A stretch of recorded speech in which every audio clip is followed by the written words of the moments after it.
অশান্ত মনকে শান্ত করতে, দিশাহারা মনে দিশা ফিরে পেতে রামকৃষ্ণ কথার বিকল্প নাই।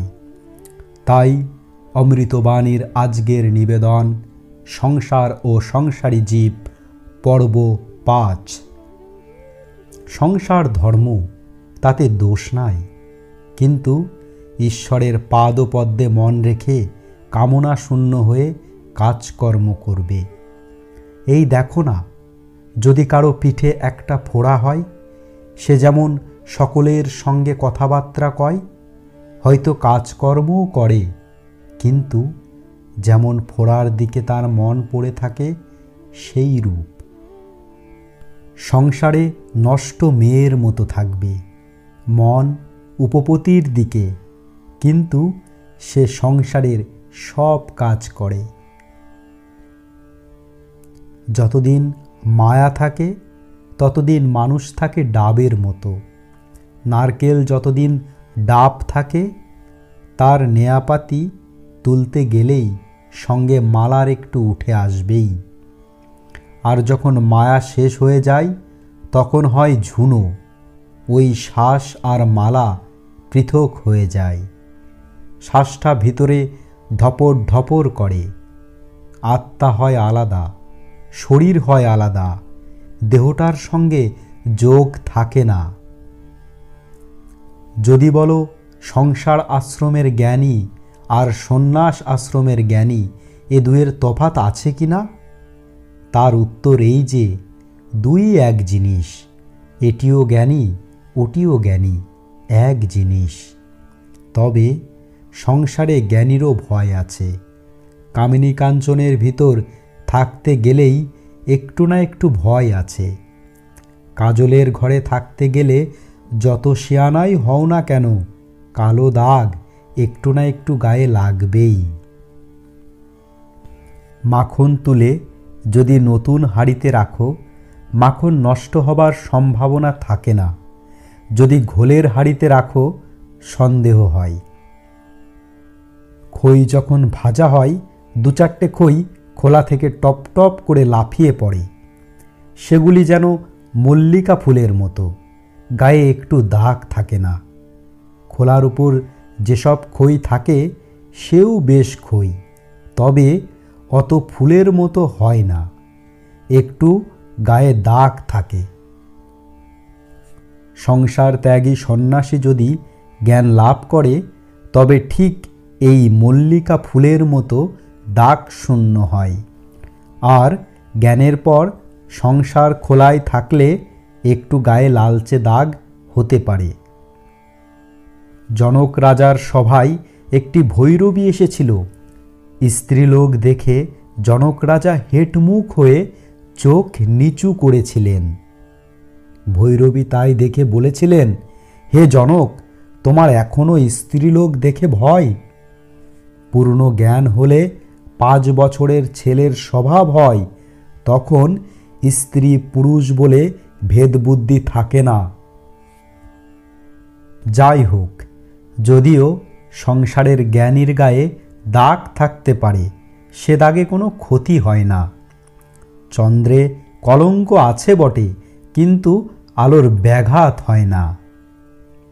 তোমরা মুমুক্ষ, ব্যাকুলতা থাকলেই ঈশ্বরকে পাওয়া যায়। শ্রাদ্ধের অন্ন খেও না, সংসারের কাজ করো, কিন্তু মন সর্বদা ঈশ্বরের উপর রাখবে। সংসার একেবারে ত্যাগ করবার কি দরকার?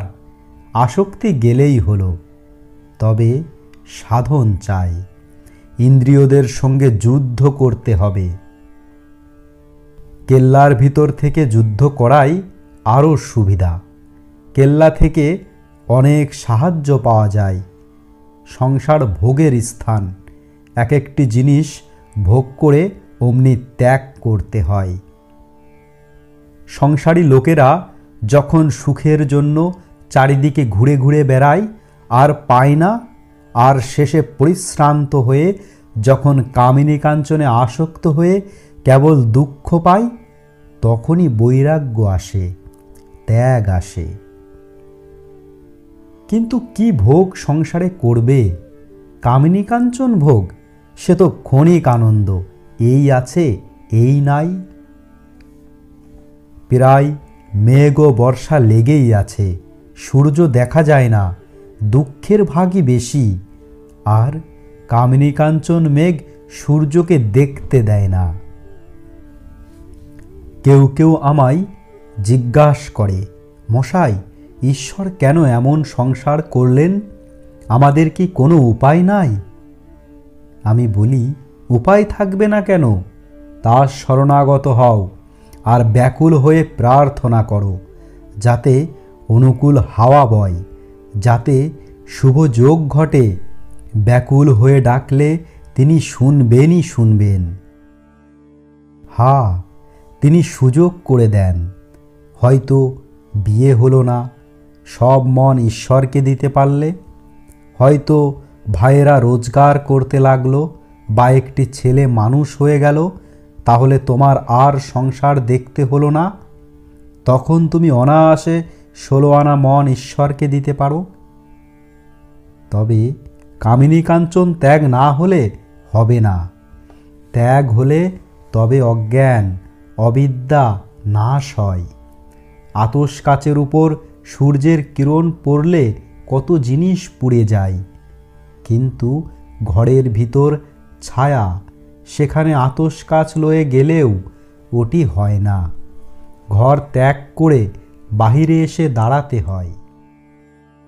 তাকে ব্যাকুল হয়ে প্রার্থনা করো, বিবেকের জন্য প্রার্থনা করো।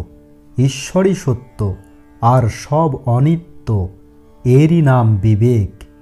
জল ছাকা দিয়ে জল ছেঁকে নিতে হয়। ময়লাটা একদিকে পড়ে, ভালো জল একদিকে পড়ে। বিবেকরূপ জল ছাকা আরোপ করো। তোমরা তাকে জেনে সংসার করো, এরই নাম বিদ্যার সংসার। যারা সংসারে ধর্ম করছে, তারা একবার যদি ভগবানের আনন্দ পায়, তাদের আর কিছু ভালো লাগে না। কাজের সব আট কমে যায়। ক্রমে যত আনন্দ বাড়ে, কাজ আর করতে পারে না, কেবল সেই আনন্দ খুঁজে খুঁজে বেড়ায়। ভগবানের আনন্দের কাছে বিষয়ানন্দ আর রমণানন্দ। একবার ভগবানের আনন্দের আস্বাদ পেলে সেই আনন্দের জন্য ছুটোছুটি করে বেড়ায়। তখন সংসার থাকে আর যায়। চাতক তৃষ্ণায় ছাতি ফেটে যাচ্ছে। 7 সমুদ্র, যত নদী, পুষ্করিণী সব ভরপুর, তবু সে জল খাবে না। ছাতি ফেটে যাচ্ছে, তবু খাবে না। সাথী নক্ষত্রের বৃষ্টির জলের জন্য হা করে আছে। ঈশ্বরের আনন্দ পেলে আর কিছু ভালো লাগে না। তখন কামিনী কাঞ্চনের কথা যেন বুকে বাজে। ঈশ্বর লাভের পর যে সংসার, সে বিদ্যার সংসার। কামিনী কাঞ্চন তাতে নাই, কেবল ভক্তি, ভক্ত আর ভগবান। মনে করলেই ত্যাগ করা যায় না। প্রারব্ধ, সংস্কার এসব আবার আছে। একজন রাজাকে একজন যোগী বললে, তুমি আমার কাছে বসে থেকে ভগবানের চিন্তা করো। রাজা বললে, ঠাকুর, সে বড় হবে না। আমি থাকতে পারি, কিন্তু আমার এখনো ভোগ আছে। এ বনে যদি থাকি, হয়তো বনেতেই একটা রাজ্য হয়ে যাবে। আমি মনে ত্যাগ করতে বলি, সংসার ত্যাগ বলি না। অনাসক্ত হয়ে সংসারে থেকে আন্তরিক চাইলে তাকে পাওয়া যায়। যে অনেক দিন ঈশ্বর চিন্তা করে, তার ভিতর সার আছে, তার ভিতর ঈশ্বরের শক্তি আছে। আবার যে ভালো গায়, ভালো বাজায়, কোনো একটা বিদ্যা খুব ভালো রকম জানে, তার ভিতরেও সার আছে, ঈশ্বরের শক্তি আছে। এটি গীতার কথা। আমাদের চ্যানেলের ভিডিওগুলি ভালো লাগলে অবশ্যই লাইক করবেন, বন্ধুদের সাথে শেয়ার করবেন, কমেন্টে লিখে জানাবেন কেমন লাগছে আমাদের ভিডিওগুলি, আর কীরকম ভিডিও আপনারা চাইছেন সেটিও জানাবেন, যাতে পরবর্তীকালে আপনাদের জন্য সেই রকম ভিডিও উপস্থাপনা করতে পারি। আর যদি চ্যানেলে নতুন হয়ে থাকেন অবশ্যই চ্যানেলটিকে সাবস্ক্রাইব করবেন। আমাদের এই পর্বের আরও ভিডিওগুলি পেতে ডিসক্রিপশন বক্সের নিচে লিঙ্ক দেওয়া আছে, সেখানে গিয়ে সরাসরি ভিডিওতে যেতে পারেন। আজকের মতো এখানেই শেষ করছি। ভালো থাকবেন, অমৃতবাণীর সাথে থাকবেন। ধন্যবাদ।